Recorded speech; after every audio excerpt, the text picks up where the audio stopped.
내가 엎드리는 것에 후회가 없다는 감명 깊은 찬양 감사드립니다.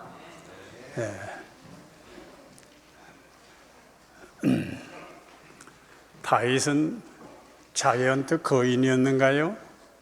어린이들 누가 거인이었지요? 골리앗이었지요. 근데 다윗은 체구가 더 작아요. 어린애로 보였어요. 그런데 진짜 거인은 누구예요? 다윗이에요. 영성은 하나님과 깊은 관계 가운데 있는 상태를 말합니다. 이런 영성을 가진 때에, 그리고 그것이 강화되고 더 발전될 때에 그것이 곧 거인이 되는 길이 아닌가 싶습니다. 그래서 오늘 저는 사도행전 11장 19절에서 20절, 30절까지 있는 말씀을 좀 몇 절 봉독하고자 합니다. 그때 스데반의 일로 일어난 환란으로 말미암아 흩어진 자들이 베니게와 구브로와 안디옥까지 이르러 유대인들에게만 말씀을 전하는데, 그 중에 구브로와 구레네 몇 사람이 안디옥에 이르러 헬라인에게도 말하여 주 예수를 전파하니, 주의 손이 그들과 함께 하심에 수많은 사람들이 믿고 주께 돌아오더라. 바나바는 착한 사람이요 성령과 믿음이 충만한 사람이라. 이에 큰 무리가 주께 더하여지더라. 바나바가 사울을 찾으러 다소에 가서 만남에 안디옥에 데리고 와서 둘이 교회에 1년간 모여 있어 큰 무리를 가르쳤고, 제자들이 안디옥에서 비로소 그리스도인이라 일컬음을 받게 되었더라. 그때 선지자들이 예루살렘에서 안디옥에 이르니, 그 중에 아가보라 한 사람이 일어나 성령으로 말하되 천하에 큰 흉년이 들리라 하더니, 글라디오 때에 그렇게 되니라. 제자들이 각각 그 힘대로 유대에 사는 형제들에게 부조를 보내기로 작정하고 이를 실행하여 바나바와 사울의 손으로 장로들에게 보내니라. 오늘 본문의 말씀을 중심으로 해서 제가 그 말씀 속에서 느껴온 몇 가지를 거인의 길로 생각을 해보고자 합니다. 하나님의 이 말씀이 우리 모두에게 살아가는 인생길에 큰 힘이 되기를 축원드립니다. 2월 10일인지 음력 정초 안식일, 안식일학교 시간에 그 찬양 제게는 매우 인상 깊었습니다. 안식일학교 운영자에게 감사드립니다. 지난 안식일인지 영성 강의를 안식일학교에서 하는 것을 보고 깜짝 놀랐습니다. 수준이 굉장히 높은 안식일학교고 또 대학교회이구나 하는 생각이 들었습니다. 그때 그 푸른 찬양 가운데 하나가 그 선한 힘에 감싸여 그 아름다운 평화, 놀라운 평화를 누리네. 나는 그대들과 함께 같이 걸어가네. 나 그대들과 한 해를 여네. 보네포의 그 마지막 시를 찬양으로 만들었지요. 그는 학위 논문에서 이 소위 성스러운 공동체라고 하고 부제를 교회의 사회적, 교회학적 무슨 의미인지 그것을 탐구하는 것으로 이름이 나 있습니다. 성스러운 공동체를 교회를 두고 그는 그렇게 표현했습니다. 그리고 나는 그대들과 함께 걸어가네. 그의 행적을 쭉 살펴보면 우리가 다 동의 못하는 부분이 있습니다. 훗날 성스러운 세속이라고 하는 표현을 통해서 그는 우리가 동의하지 못하는 그런 내용으로 나갔기 때문입니다. 그러나 그의 교회에 대한 그 깊은 인식은 우리의 심금을 울립니다. 교회가 무엇일까? 우리는 왜 교회를 나올까? 왜 나와야 하는가? 하는 이런 문제를 곰곰이 생각할 때, 이런 교회상이 있기 때문이다. 그것을 그는 추구했던 것입니다. 공동체 커뮤니티입니다. 게마인샤프트입니다. 게셀샤프트가 아닙니다. 교회는 거기 하인 여사가 설명한 대로 이 증언복음 3권에서 하신 말씀 가운데 그리스도인 펠로우십의 가장 친한, 절친한 그런 결속이라고 하는 그런 표현을 사용했습니다. 오늘같이 이합 집산이 그냥 자주 일어나는 세상에서 가정도 해체되어 가고 공동체가 무너져가는 그런 세상입니다. 제가 어렸을 때, 지금도 80여 년 전 이제 거의 됩니다만은, 초등학교 졸업할 때 의례 노래를 부르는데 선배들이, 졸업생들이 부르면 재학생들이 부르고 그 다음에 3절에서 앞에서 끌어주고 뒤에서 밀며 우리 다 같이 우리나라 짊어지고 가랄 우리들 냇물이 바다에서 만나듯 우리 서로 만나세, 이렇게 하면 이제 여학생들이 웁니다. 저는 눈물도 나오지 않았고 그 우는 것은 그 여학생들의 전업인데, 저는 그 여자 학생들하고 남녀 공학이었지만 한 번도 어느 누구하고도 얘기해 본 적이 없습니다. 다시 만나지도 못했습니다. 그런데도 그 노래는 인상 깊었습니다. 물론 중고등학교 동창회가 있어서 가끔 나갑니다만은, 나가면 음식이 달라요, 말이 달라요. 그래서 함께 하기가 어려워요. 그래도 전화로 자주 안부를 묻고 어떤 친구들에게는 위로도 보내고 또 말씀 권면도 하고 그렇습니다. 그러나 그 커뮤니티는 결속력이 없습니다. 그리스도인 코이노니아 펠로우십의 교제에 가장 가까운 결속, 본드란 말입니다. 본드는 한번 붙이면 떨어지지를 않아요. 이런 모습으로 교회상을 그린 엘렌 화이트의 이 통찰은 이건 학문적으로도 굉장하구나 하는 생각이 들었습니다. 이런 공동체를 보네포가 꿈꾸지 않았을까? 우리가 다니는 교회는 이러한가? 교회가 너무 커요. 옛날 고린도 교회 그 터를 고고학자들이 발굴하고서 보니까 거기 많아야 7, 80명 정도다. 그러면 가족 같은 교회일 거예요. 그래, 오늘날 같이 대형 교회를 추구하는 이 사회에서 어떻게 가족 같은 교회, 에베소 2장 19절에서 교회를 가리켜서 하나님의 가족이라고, 권속이라고 하는 메타포를 사용했는데, 과연 하나님의 가족답게 살아갈 수 있는가? 그런 결속이 이루어지고 있는가 하는 생각을 하게 되면 이것은 우리의 도전이 되고 우리의 미래가 되고 그렇습니다. 왜 우리가 교회에 나와야 되는가? 가장 사랑스러운 게 신부인데, 그래서 그리스도의 신부라고 교회를 메타포로 얘기도 하셨습니다. 또 다른 여러 표현이 있습니다. 교회는 거룩한 곳이다, 성전이라고 하는 그런 말도 했습니다. 또는 교회가 군대다라고 하는 표현도 합니다. 그러나 그 중에서도 가장 마음에 이끌리는 것이 하나님의 가족이다. 가족은 가장 가깝습니다. 싫은 소리를 하고 곧 또 돌아서고 그렇게 하면서도 끌어주고 밀어주고 하는 그런 가족 관계로 이 교회를 우리 주님께서 또 사도 바울이 묘사했다고 하는 사실인 것입니다. 풀어가야 할 도전입니다. 하나님의 교회가 이런 모습일까?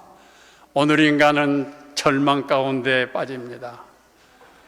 자살률이 높은 한국의 모습을 통탄해하는 사람들이 자주 나타납니다. 고독사 얘기가 자주 나옵니다.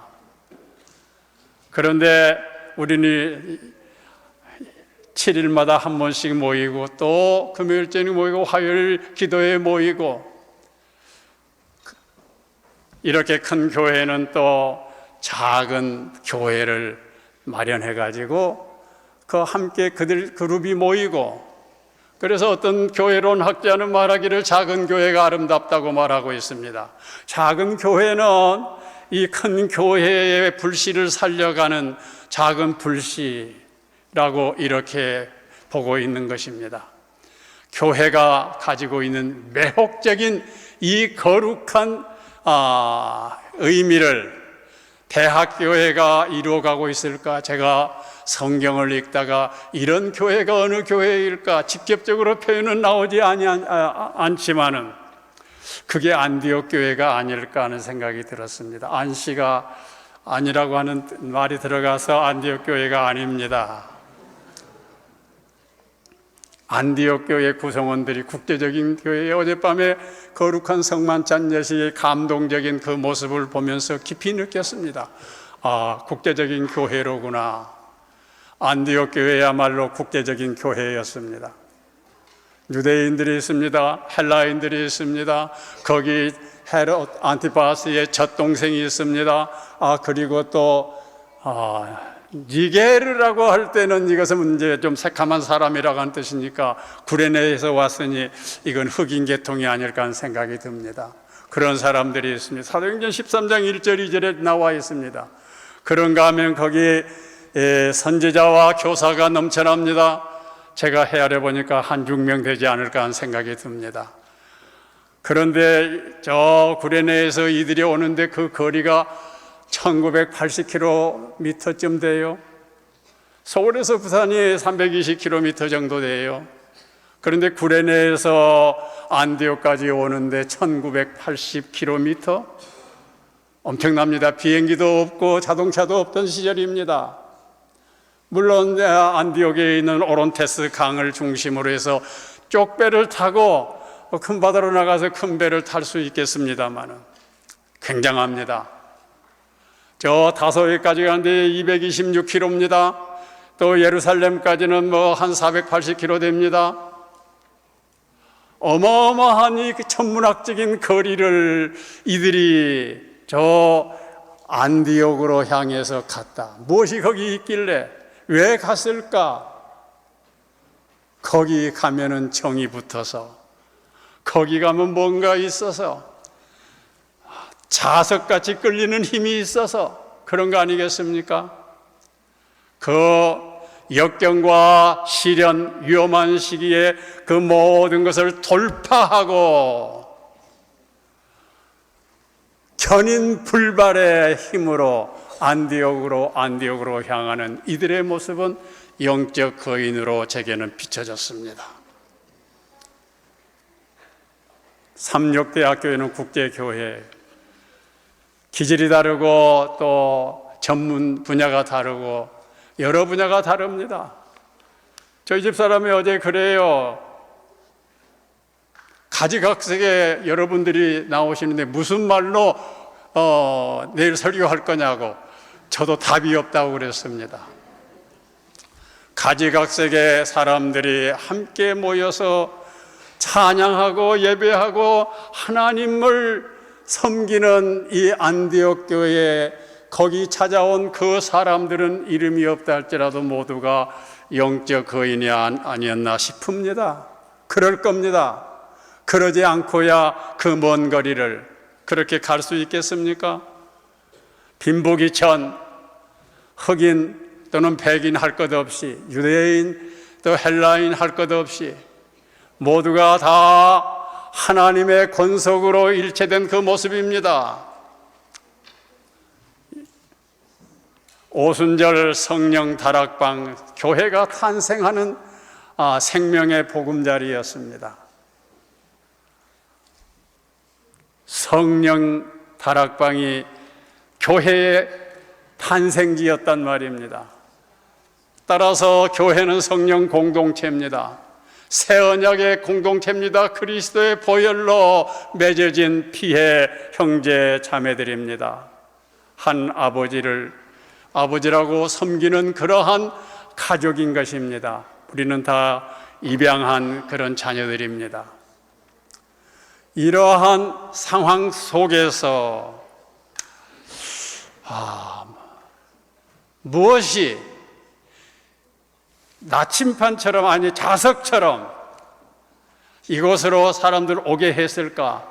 왜 성령이 불길처럼 일어난 예루살렘에서 세계 선교의 바톤을 이어가는 주자들이 탄생하지 않고 왜 안디옥에서 탄생했을까?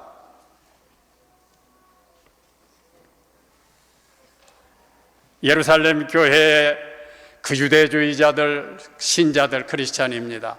그들은 예수 믿는 사람들을 좀 더 업그레이드 해주겠다고 하면서 유대 민족의 여러 의식을 지켜야 되고 할례를 받아야 되고 등등 이런 것을 주장하는 사람들이 왔을 때 그것들을 말씀으로 이겨냅니다. 그리고 그걸 가지고 그 본거지인 예루살렘에 가서 제자들 앞에 이 문제를 하나님의 뜻이 어디에 있는지 말해달라고 요청합니다. 전 세계 국제화시키고 온 세계를 한 가족으로 품을 수 있는 그 선도적인 역할을 한 것이 안디옥 교회다 그 말이에요.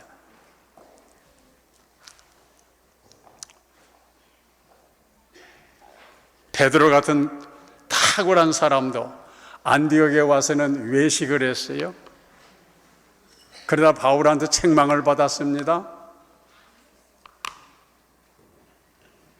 이 안디옥 교회는 이렇게 문제들을 녹여내 가면서 극복한 그런 영적인 새 생명의 둥우리라고 할까요? 종묘를 기르는 곳이라고 할까요? 하나님의 교회는 어떤 교회인가요? 여기 이렇게 원거리를 찾아와서 말씀을 강론할 때 거기 사람들이 수많은 사람들이 계속해서 그런 말이 나옵니다. 그리고 하나님의 성령의 역사가 계속 그 파도처럼 일고 있는 모습이 본문에 나타나고 있습니다. 먼저 첫 번째는 이들은 하나님의 말씀을 배우고 가르치는 교회였습니다. 말씀 중심의 교회였습니다. 그 어떤 누구보다도 재림교회는 말씀 중심이 되어서 세상에 우리의 사명을 다해야 될 그런 부름을 받고 오늘 저희는 여기까지 이르게 된 것입니다. 배우는 교회, 가르치는 교회, 그것도 일주일 아닙니다. 한 달 아닙니다. 두 달 아닙니다. 1년 아니 몇 년. 거기에다가 저 다소에 가서 사울 후에 바울이 된 바울을 불러와서 이렇게 해서 말씀의 동력에서 힘을 얻고 영적으로 무럭무럭 자라갑니다. 그 하나님의 말씀이 그들에게는 관절과 골수를 쪼개는 양날선 그런 칼이 되었습니다. 그리고 그 말씀은 그들의 옛 생활을 여지없이 방망이로 쳐서 부셔버리는 거룩한 해머가 되었습니다. 그리고 미래를 밝혀주는 등불이 되었습니다. 또 더 나아가서는 베드로전서에서 얘기한 것처럼 새 생명의 씨로 발화해서 생명이 움트고 자라고 꽃피고 열매를 맺는 그러한 역할을 하는 것이 하나님의 말씀인 것입니다. 하나님의 교회가 이런 모습인 것입니다. 안디옥 교회가 영적 거일이 된 것은 이 하나님 말씀 중심의 그런 교회였기 때문입니다. 우리의 재림교회 선구자들은 천사가 받아먹으란 말씀을 먹고 배에서 썼다고 그랬습니다. 그 쓰라린 경험을 통해서 1848년 성경 연구회를 그렇게 골똘하게 하면서 말씀을 중심으로 하나님의 교회를 이제 탄생시키는 역할을 했던 것입니다. 태백산맥이나 아리랑 그런 한강 이런 책이 있습니다. 소설책이지요. 조정래 씨가 쓴 작품입니다. 얼마나 그 책이 팔렸는가요? 1000만 부가 넘는 것 같아요. 100세 이상 어마어마한 분량입니다. 놀랍습니다. 그는 어떤 진술에서 말하기를 저는 역사적인 팩트를 중심으로 해서 썼다고 말해서 그 분야의 전문가 김용삼 기자가 그를 찾아가서 묻고 현장 저 벌교 저 보성 그쪽에 가서 증인들을 찾아서 소설에 이런 내용 나오는데 이게 사실이냐고 묻고 그게 아니라고 한 것을 밝혀내는 것을 제가 읽고 참 이런 일이 있었구나 하는 생각이 들었습니다. 제가 말씀드려온 것은 그런 게 아닙니다. 책을 써서 1000만 부 이상을 팔 수 있는 작가, 엄청 부러운 사람입니다. 그렇지 않습니까? 그런데 그가 아들에게 내가 이 인세를 받는데 70년이 보장된다. 내가 죽으면 그 인세를 네가 받아야 되는데 너 공짜로 받아 먹을래? 내가 날마다 피땀 흘리면서 한 페이지 한 페이지 16,500페이지를 10권 태백산맥 이걸 썼는데 너도 한 페이지 한 페이지를 써야 되지 않겠냐? 그렇게 해서 그래도 이 다음에 네가 인세를 유산으로 받아 먹을 자격이 있지 않겠냐?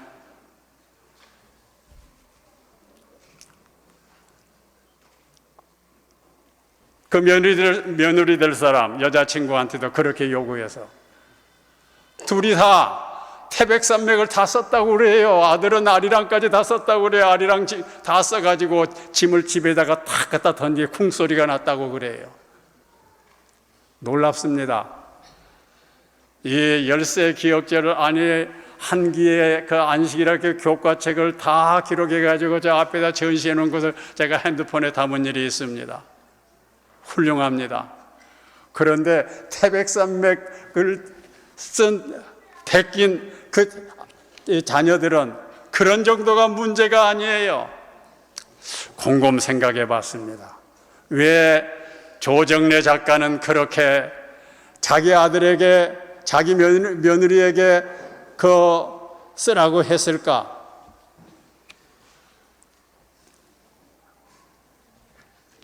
아버지의 혼이, 아버지의 사상적 시각이 거기 녹아 들어가 있는데 내가 이 돈을 받아 먹으려면 그 시각까지라도 너는 이제 받아 먹어 가지고 있어야 되지 않겠느냐. 혼자 저는 그렇게 추측을 했습니다. 물론 그는 다른 말로 표현했습니다만 그렇습니다. 우리는 안디옥 교회처럼 체계 백성들입니다. 말씀을 중심으로 그것이 우리의 신앙의 사활을 잡고 우리를 영적 거인으로 만든 그 길을 지향하는 그런 결심을 하지 않겠습니까? 놀라운 일입니다.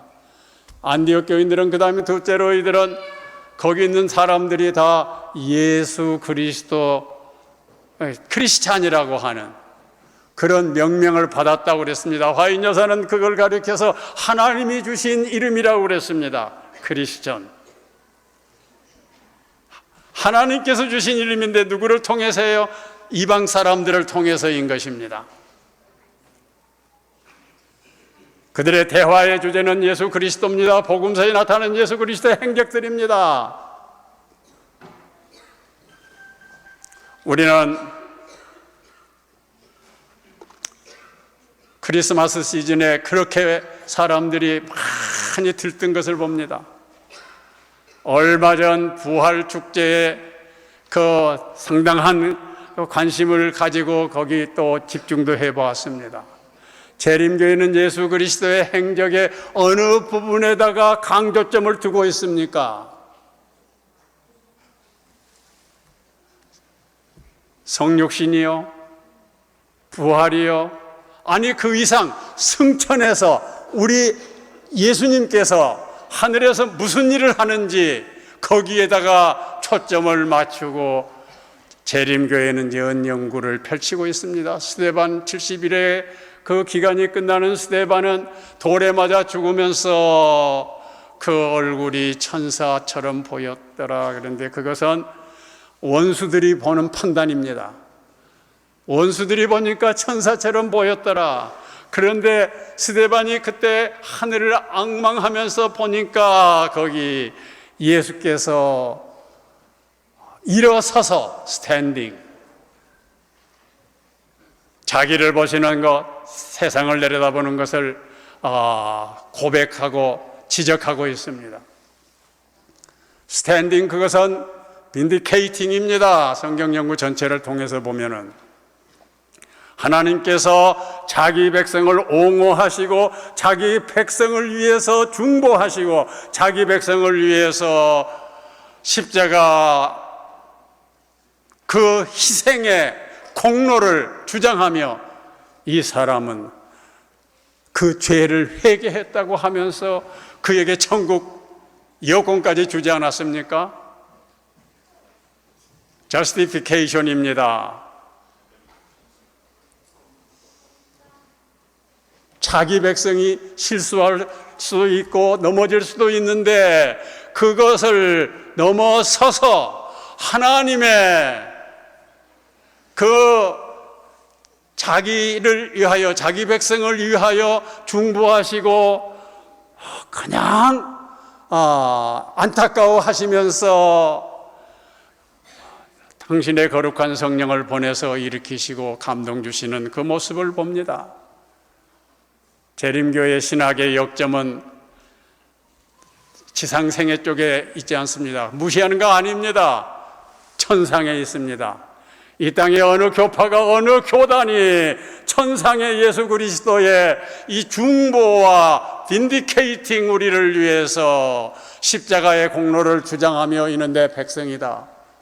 비록 네가 말한 대로 한때 실수했지만은 그 가운데에서 그가 회개하고 돌아섰다라고 하면서 사탄아 물러가라 하면서 우리를 옹호하시는 그 예수님을 찬양하고 고백하는 교회입니다. 아멘 아닙니까? 놀라운 일입니다. 세계 여러 교단의 선도적인 역할을 하고 있습니다. 안디옥 교회의 모습은 성령이 파도치는 교회입니다. 성령의 감동과 지시를 받아가면서 삽니다. 아가보는 예언했습니다. 안디옥 교회는 예언자가 있습니다.